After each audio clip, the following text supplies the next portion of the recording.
So are you ready to start? Ready. Okay. I'm Karen Lightfoot. And I'm Irene Morgan, and we're here to do our Week 1 video report out. Boy, we've had a busy week, haven't we? We really went through a lot of material for our course that we're going to be changing. So Irene, how have you changed your mind about what you expected out of AEL?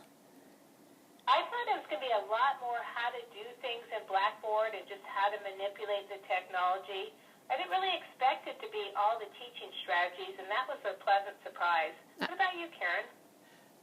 Well, I agree with you. I think I went in just thinking it was going to be, just learning the tools for new technology, and it's just so much more, looking at collaborating and helping students to develop cognitive thinking and group work and all kinds of things. I'm real excited about it. So let's go on to our slideshow.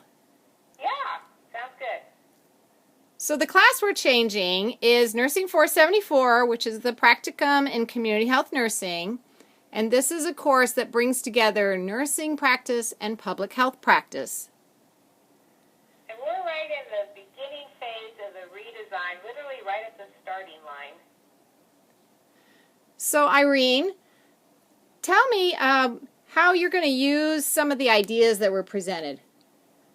One thing I thought that would be really helpful in the course is to use mind mapping. We had a session on that, and I really thought how nice it would be for students to have this to help them organize the Nurs 474 Community Health Project.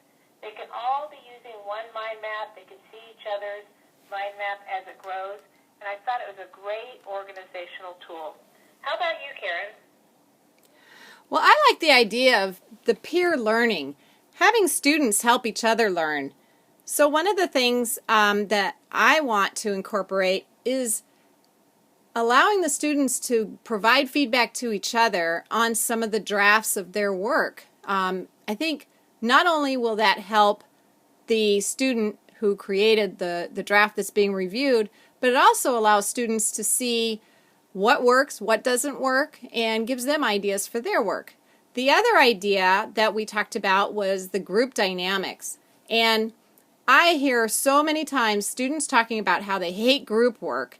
And, you know, the take-home piece that I got from talking about groups is how important it is to allow students, or allow anybody in a group, to work with the thing that they're the best at instead of dividing it up equally where everybody's doing exactly the same thing. How about if we divide it up based on their strengths?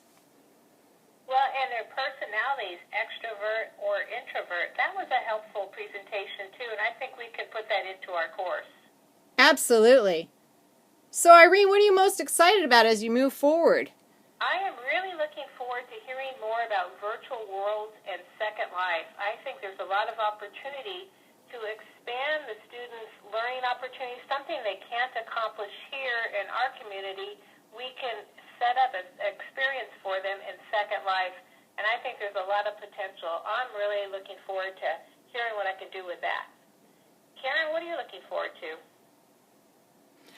You know, I'm really excited about what we're learning on critical thinking, and it kind of gets me thinking about how students are kind of having trouble understanding about the causes of health disparities, and kind of looking at how, instead of blaming people for being in poverty and that, you know, it was because of their actions that brought them there, but really looking at the social environment and how that influences people's abilities to access health and education and jobs and all those things that have long-term health outcomes.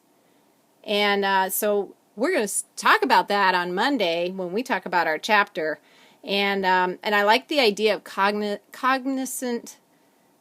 Cognitive dissonance. If I can say it. And I'm too looking forward to figuring out how we can incorporate that into the class so students can kind of see both pictures, both sides of the picture. You know, one challenge I see for our team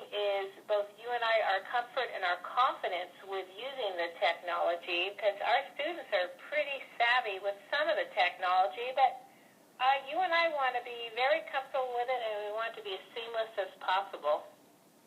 Yeah, I think we've got a long way to go on that.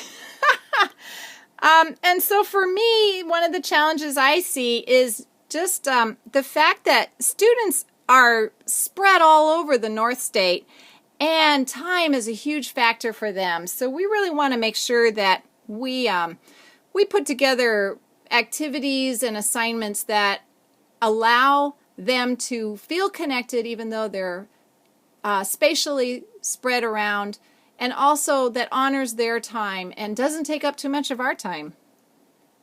Well, one way I think we can do that, Karen, is to use technology to bring our students together virtually, even though they're going to be all over the county and the North State in their community health clinical course.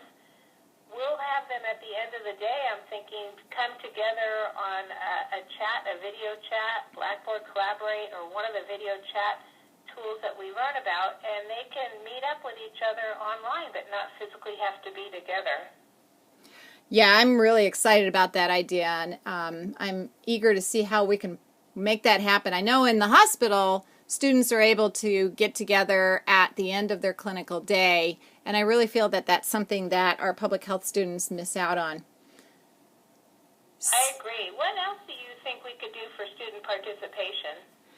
I was really excited about the Ignite concept, where students can use the PowerPoint program to convey ideas, and I think they can use that when they talk about their community project, and rather than just going on and on about their project, that Ignite can help spark the conversation between the students.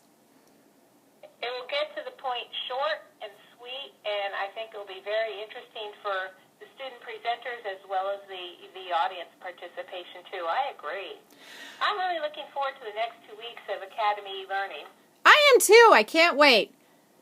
Well, All right, Carol, I think we're done with our week 1 video report out, and it's been a great week, and I'm enjoying working with you and looking forward to what's to come. me too.